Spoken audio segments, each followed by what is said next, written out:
Vous êtes sur Radio Prague International, à l'écoute du programme francophone diffusé depuis la capitale tchèque.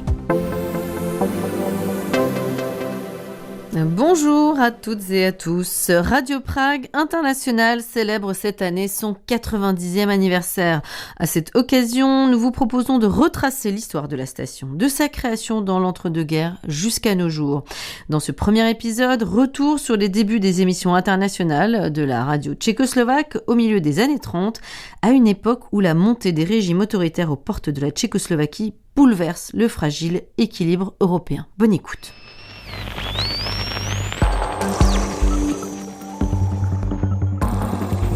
This is Radio Prague, Czechoslovakia. Drazí krajany, transoceánské spojení na krát. Attention. Radio Prague International. 90 ans sur les ondes. Chaque jour, 1,5 million d'auditeurs écoutent les stations de la radio tchèque, dont Radio Prague International, qui diffuse des émissions en langue étrangère depuis 90 ans. La station Radio Prague a été créée en 1936 afin de contrer la propagande nazie hostile à la Tchécoslovaquie démocratique. Après février 1948, elle s'est elle-même transformée en instrument de propagande communiste. Ce n'est qu'après la révolution de velours qu'elle a pu redevenir la voix d'un pays libre et démocratique, la Tchéquie. Comment notre station est-elle née et comment s'est-elle adressée à ses auditeurs au cours de ces 9 décennies? Vous le découvrirez dans la série 90 ans sur les ondes. krajané českoslovenští, všude v zahraničí. Přátelé američtí. Compatriotes tchécoslovaques partout à l'étranger, amis américains, salutations et félicitations à vous tous. Notre bon vieux père, nous pouvons vous le dire, est en bonne santé. Nous avons été auprès de lui comme ses enfants. Il sait tout, observe tout et est heureux que nous avancions bien. Il vous salue tous ceux au pays comme ceux au-delà des frontières. Všechny doma, jako všechny vás za hranicí. C'est ainsi que s'exprime sur les ondes radio le 7 mars 1937 l'homme politique social-démocrate, juriste, éditorialiste et grande figure de l'indépendance tchécoslovaque, František Soukup. L'émission est destinée aux compatriotes tchèques à l'étranger et diffusée le jour même de l'anniversaire du président Tomáš Garrigue Masaryk. Il s'agit là du plus ancien enregistrement conservé de la diffusion internationale de la station de l'époque, Radiožurnál, aujourd'hui Český rozhlas, la radio tchèque. Halo, halo, československá krátkovlnná stanice Praha vysílá pokusy. Allô, allô, la station tchécoslovaque en ondes courtes, Prague émet à titre expérimental. Nous prions les auditeurs de bien vouloir nous écrire sur quelle longueur d'onde ils nous écoutent. Posluchače, aby nám laskavě napsali. La diffusion régulière vers l'étranger avait déjà commencé 7 mois plus tôt, le 31 août 1936 à 10h du matin. À l'époque, c'est le directeur technique Eduard Svoboda qui s'était adressé en anglais aux auditeurs du monde entier. Au début, les ondes diffusaient surtout de la musique, parfois complétée par des interventions de présentateurs dans diverses langues du monde. Mais très vite sont apparues aussi les premières émissions journalistiques, par exemple des portraits de Tomáš Garrigue Masaryk et d'Edvard Beneš, inspirés du livre de l'écrivain américain John Gunter, Les pilotes de l'Europe. Autre exemple, le soir du Nouvel An 1936, les informations sportives et la météo furent lues par le très célèbre acteur Vlasta Burian et même les marionnettes Spejbl et Urvínek firent leur apparition à l'antenne.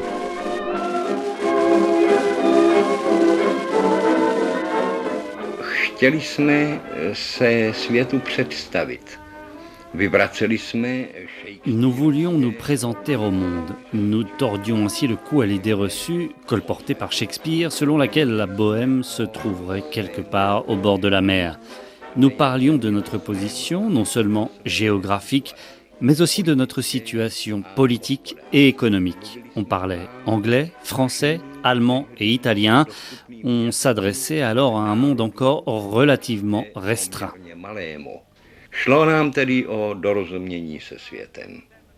Déclarait František Kamil Zeman, évoquant les débuts de la diffusion internationale à Radio Prague, où il travaillait depuis 1938.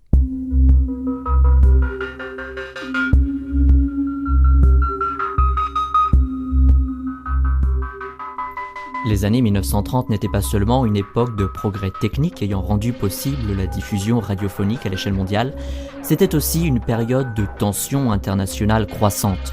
Le gouvernement était conscient de ne pas disposer d'un outil efficace pour informer sur la situation en Tchécoslovaquie et pour contrer la propagande hostile grandissante venue de l'étranger. Il s'agissait bien sûr le plus souvent d'attaques portant sur la situation des minorités nationales. Concernant la radio de Budapest, il était même question, dans des cas extrêmes, d'exiger le rattachement de la Slovaquie à la Hongrie. Autrement dit, la destruction totale de la Tchécoslovaquie.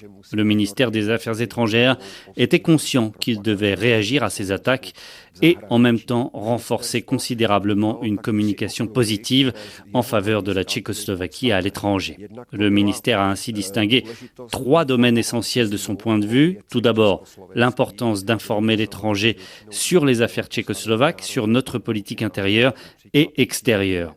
Le deuxième domaine concernait les compatriotes à l'étranger. Quant au troisième, il était constitué de nos représentations diplomatiques.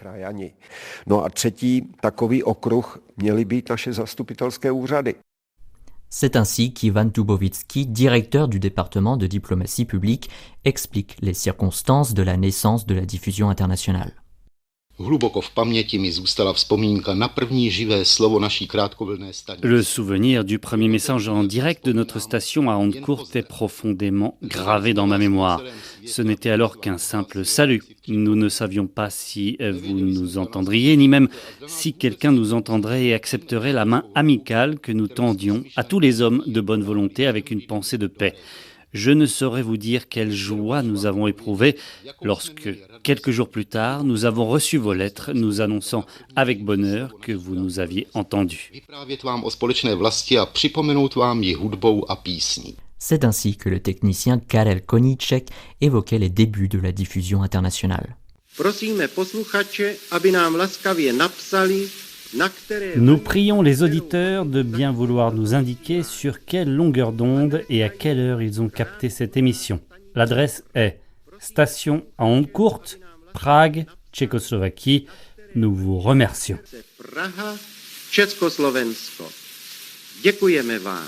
En 1937, la diffusion, alors qualifiée d'expérimentale, fut divisée en ce que l'on appelait les bandes européennes d'une part et américaines d'autre part. Les émissions à destination de l'Europe étaient diffusées chaque jour, tandis que celles destinées à l'Amérique n'étaient programmées que les mardis et vendredis. Déjà à cette époque, chaque émission contenait des informations. Celles destinées à l'outre-Atlantique étaient diffusées en tchèque, en slovaque et en anglais, et une fois par semaine, elles l'étaient aussi en ruthène, ce qui permettait d'informer les auditeurs installés aux États-Unis originaires de Ruthénie subcarpatique, une région alors rattachée à la République tchécoslovaque.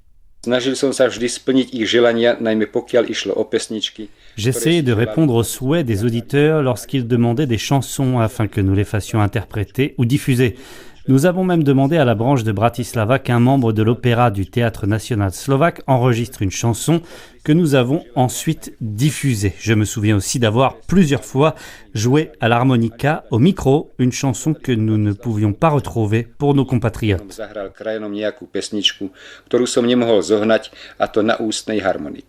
La diffusion destinée aux compatriotes n'avait pas seulement pour but d'informer ou d'éduquer.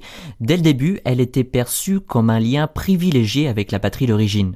Ainsi, le 21 mai 1937, un certain Józef Dragoun adressa par-delà l'océan un message de salutation à son frère installé aux États-Unis. On l'écoute. Aujourd'hui, tu ne reconnaîtrais plus Mlada Boleslav tant la ville a grandi depuis la guerre mondiale. Les conditions économiques s'y sont également améliorées et même si la prospérité n'y est pas encore aussi grande que chez vous en Amérique, nous travaillons tous avec enthousiasme et joie dans notre patrie libre dont nous croyons, comme j'en suis sûr, vous aussi de l'autre côté de l'océan, qu'elle est la plus belle de toutes. Encore une fois, succès à notre nation tchèque et espérons-le, à bientôt. Les émissions abordaient également des sujets plus importants et plus sérieux, comme cette conférence donnée en juin 1937 par le sociologue tchèque Josef Rouček, installé aux États-Unis, dans laquelle il évoquait la contribution des Tchécoslovaques à la culture américaine. America has no specific culture. It is rather a culture. L'Amérique ne possède pas de culture propre. Il s'agit plutôt d'un conglomérat de nombreuses cultures apportées par les immigrés et adaptées aux conditions américaines. On sait peu que la civilisation américaine a également été enrichie par de nombreux éléments tchécoslovaques. C'est le fruit du travail de 2 millions de Tchécoslovaques vivant en Amérique. Ces travailleurs sont arrivés à un moment clé lorsque se posaient les fondations d'un nouvel empire industriel. Les Tchécoslovaques américains se sont aussi distingués dans le domaine culturel. On ne peut en effet écouter la radio sans entendre les compositions d'Antonín Dvořák ou celles de Rudolf Frimmel.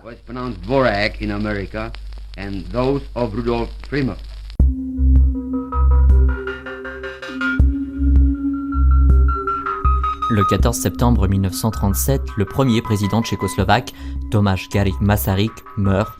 La diffusion internationale en a informé bien sûr ses auditeurs.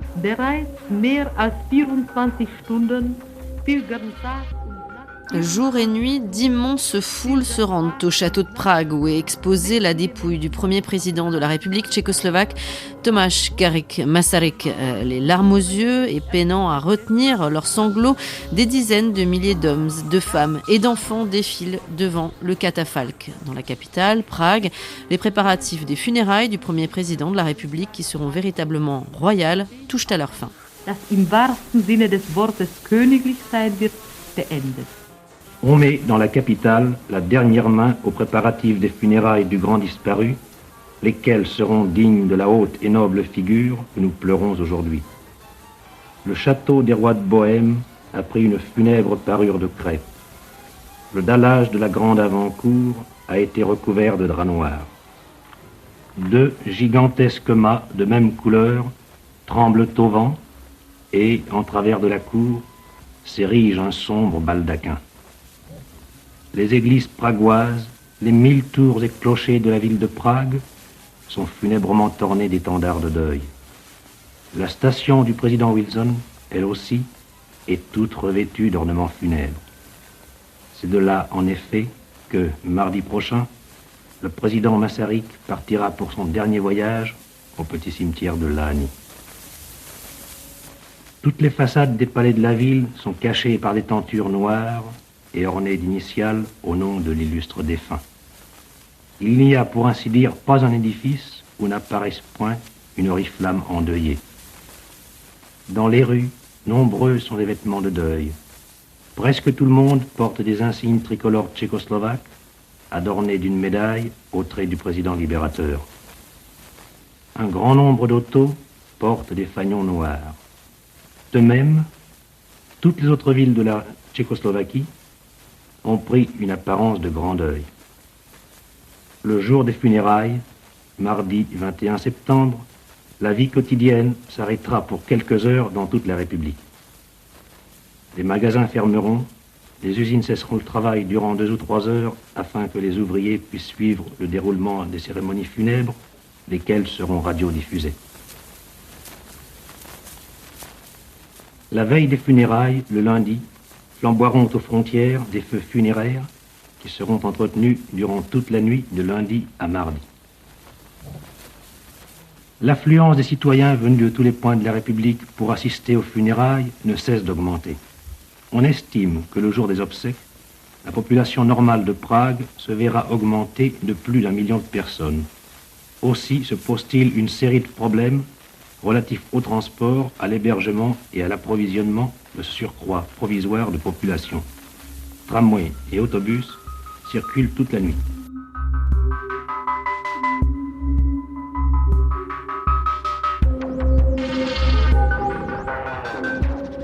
L'année 1938 devait s'avérer critique pour la Tchécoslovaquie. La diffusion internationale lançait des appels au monde entier. Elle expliquait, argumentait, tentait de réfuter les accusations diffusées notamment par l'Allemagne nazie. C'est dans ces circonstances qu'en mars 1938, l'entrepreneur Jan Antonín Batia, demi-frère de Tomáš Batia, décide de s'adresser aux auditeurs anglophones. All those idle talks about Czechoslovakia Toutes ces paroles creuses affirmant que la Tchécoslovaquie est un bastion du communisme sont totalement absurdes. Les agriculteurs, commerçants et ouvriers tchécoslovaques sont loin d'une telle idéologie. Le développement économique du pays n'est pas encore achevé, il ne fait en réalité que commencer. Une fois les autoroutes et les chemins de fer construits, le pays deviendra un pont entre l'Est et l'Ouest. La réalisation de ces projets constitue non seulement l'avenir économique de la Tchécoslovaquie, mais aussi une base pour apaiser les relations en Europe.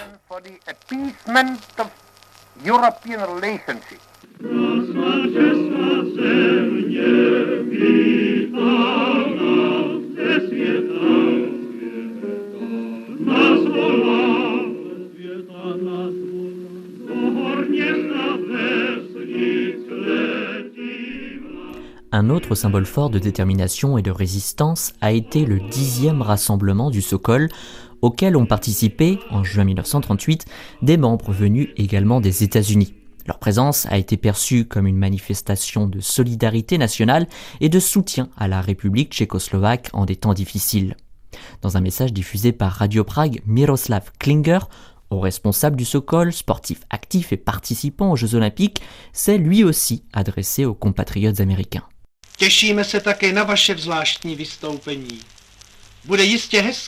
Nous nous réjouissons de votre prestation particulière. Elle sera certainement belle et originale comme la dernière fois. En cet instant, je suis avec vous en pensée. Je me souviens de vous, que vous vous appeliez Frank, Joe, Fred, John ou autrement. Rien, sinon cette grande mare, comme vous l'appelez, ne se dresse sur votre chemin et vous l'avez déjà traversé pendant des années. C'est un long voyage, mais il s'est accompagné d'amour, il n'est pas si pénible. Nazdar et à bientôt pour une compétition fraternelle.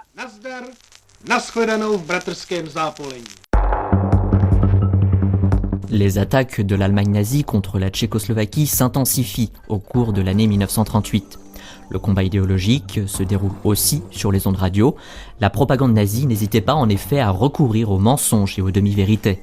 Elle diabolisait le gouvernement tchécoslovaque ainsi que le président Edvard Beneš, présentant les Tchèques comme un peuple inférieur, incapable de vivre de manière autonome. Radio Prague se devait alors de défendre l'existence de l'État tchécoslovaque et ses frontières. Ivan Jelinek spolu so mnou najmä v období máj-september 1938. Ivan Jelinek et moi-même avons énormément fait, surtout entre mai et septembre 1938, pour obtenir que chaque personnalité étrangère de premier plan venue en Tchécoslovaquie à cette époque accepte de faire une déclaration favorable dans nos émissions en ondes courtes. Nos demandes étaient rarement refusées. Parmi les étrangers que nous avons particulièrement sollicités figuraient des personnalités ou plutôt des amis de la Tchécoslovaquie comme le commandant britannique Young, député du Parti travailliste.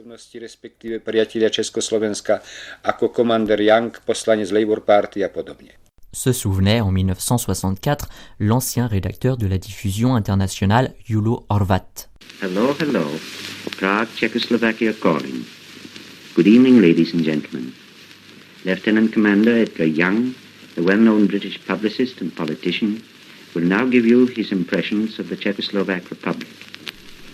Le commandant Edgar Young en question, vétéran de la Première Guerre mondiale, journaliste et homme politique de gauche, a visité la Tchécoslovaquie à la fin de l'année 1936. Au cours de son séjour, il a partagé ses observations avec les auditeurs sur les ondes de la diffusion internationale. Before Christmas, I went for a journey through the districts. Avant Noël, j'ai entrepris un voyage dans les districts situés à la frontière allemande, entre Karlovy Vary ou Karlsbad et Liberec ou Reichenberg, où vit principalement une population germanophone. Ces régions, essentiellement industrielles et dont la prospérité a toujours dépendu du commerce extérieur, souffrent fortement des conséquences de la crise économique mondiale. Les souffrances de ces Allemands de Tchécoslovaquie sont en grande partie dues à la politique économique égoïste de l'Allemagne, ainsi qu'aux actions passées peu patriotiques de leurs propres employeurs, majoritairement allemands. Pourtant, la faute est imputée au gouvernement tchécoslovaque. Néanmoins, même dans ces régions ciblées par la propagande allemande, il existe un nombre considérable d'Allemands démocrates qui coopèrent loyalement avec le gouvernement, dans lequel ils ont d'ailleurs leurs propres représentants. L'historien, journaliste et conseiller du président Beneš František Bauer expliquait quant à lui en juillet 1938 : Même l'absolutisme autrichien n'avait pas le droit de porter atteinte aux droits historiques de l'État tchèque. Et c'est pour leur restauration que la nation tchécoslovaque s'est engagée dans la lutte commune pendant la guerre mondiale. Il était donc pleinement conforme à la vérité et au droit que les puissances victorieuses sanctionnent le fait que les Tchécoslovaques aient conquis leur État dans les frontières historiques des pays tchèques, avec l'intégration de la Slovaquie, laquelle, selon le droit des peuples à disposer d'eux-mêmes, a choisi de vivre en commun avec les Tchèques, tout comme les habitants de la Ruthénie subcarpatique. Les frontières actuelles de la Tchécoslovaquie sont donc naturelles et pleinement justifiées sur le plan historique.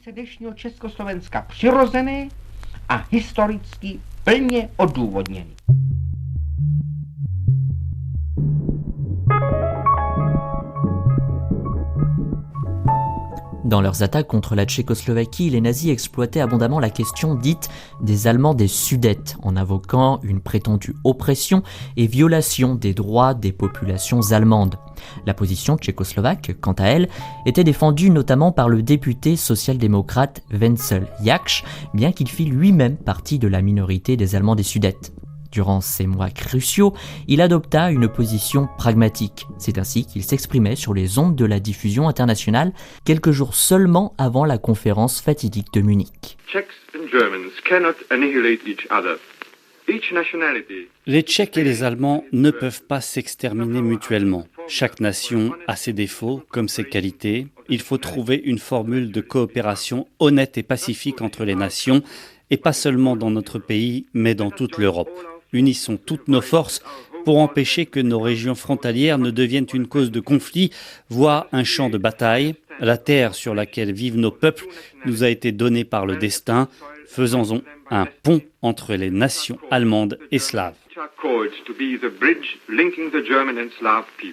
En ces temps difficiles, le président Edvard Beneš s'est lui aussi adressé aux auditeurs allemands. Il a rappelé que durant les 20 années de son existence, la République s'était développée de manière pacifique et dans un esprit de progrès. Elle respectait la démocratie, la liberté, ainsi que les traditions nationales de tous ses citoyens, y compris celles des germanophones.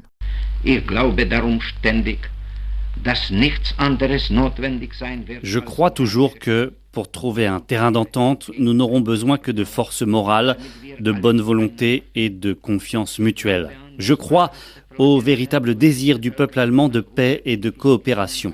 Je sais que ce désir est partagé par les Tchèques, les Slovaques et toutes les autres nationalités. Je sais que beaucoup de nos concitoyens d'origine allemande aspirent à des conditions normales et à la paix. Je sais que notre nation sortira victorieuse des difficultés actuelles.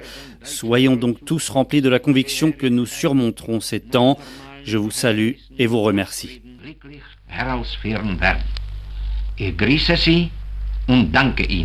Déclarait le 10 octobre 1938 sur les ondes de Radio Prague le président Beneš.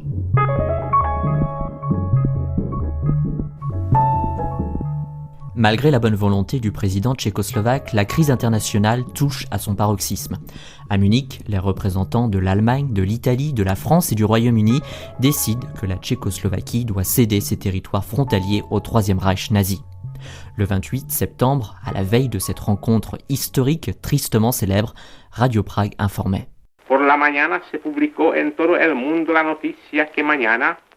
Ce matin, la nouvelle s'est répandue dans le monde entier qu'une réunion des 4 chefs d'État, Hitler, Mussolini, Chamberlain et Daladier, se tiendra demain, jeudi, à Munich.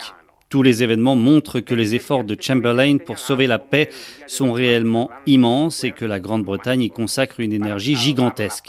Tous les Tchécoslovaques suivent unanimement le président de la République et rejettent toutes les attaques dirigées contre lui.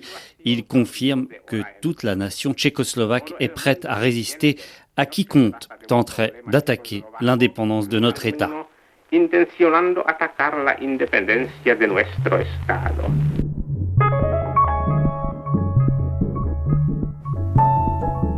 La conférence de Munich porte un coup très dur à la Tchécoslovaquie qui perd un tiers de son territoire et de sa population.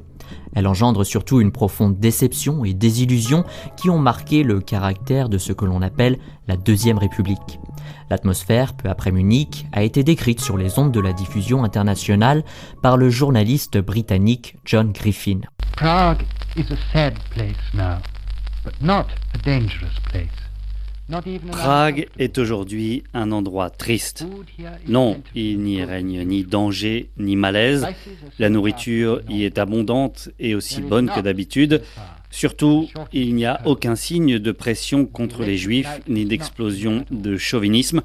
Tous sont déterminés à tenter de reconstruire une vie supportable en Tchécoslovaquie, et ce, malgré le fait que le changement des frontières ait porté un coup terrible au commerce et que l'on s'attende à ce que, durant l'hiver, jusqu'à 1 million de personnes puissent se retrouver sans emploi.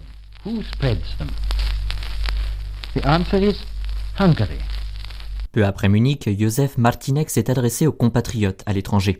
Il compte parmi ceux qui, durant la Première Guerre mondiale, ont organisé aux États-Unis la résistance tchécoslovaque en exil. Entre 1934 et 1939, il travaillait à Prague.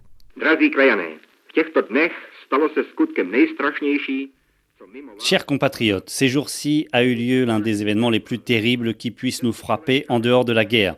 Nous avons été vaincus sans combattre. La République tchécoslovaque est mutilée et des mains ennemies, avec l'aide de nos anciens alliés, arrachent des morceaux de notre corps vivant. Comment pouvez-vous aider au mieux votre vieille patrie ? Avant tout, en élevant vos voix à l'étranger pour sa défense et en protestant contre les injustices qui lui ont été infligées. Ne prêtez pas attention aux jugements selon lesquels il est déjà trop tard. Ne croyez pas que le visage de l'Europe restera à jamais tel que l'ont dessiné la conférence de Munich et le diktat de Berlin.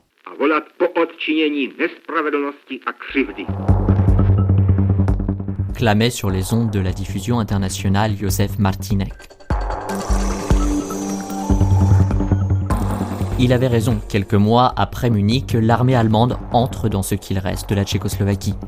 Les émissions se poursuivent encore quelques temps, notamment vers les États-Unis, puis la voix de Prague se tait définitivement. Les employés de Radio Prague sont eux aussi frappés par de dures répressions. La célèbre annonceuse d'avant-guerre Zdenka Valo, par exemple, périt dans un camp de concentration nazi. La diffusion internationale n'est pleinement rétablie qu'après la guerre. Prague appelle le monde, 90 ans sur les ondes est une série qui durera tout l'été et qui retrace toute l'histoire de Radio Prague International. Elle a été préparée à l'origine par Jaromír Marek en tchèque et adaptée en français par Paul-Henri Perrin. Merci à toutes et à tous d'avoir suivi ce programme. Le reste de l'actu tchèque en français, retrouvez-la sur notre site internet mais aussi sur les réseaux sociaux. Rendez-vous sur Facebook, sur Twitter, sur Blue Sky ou encore sur Instagram. Merci à toutes et à tous de votre fidélité. Bon vent. Ahoj!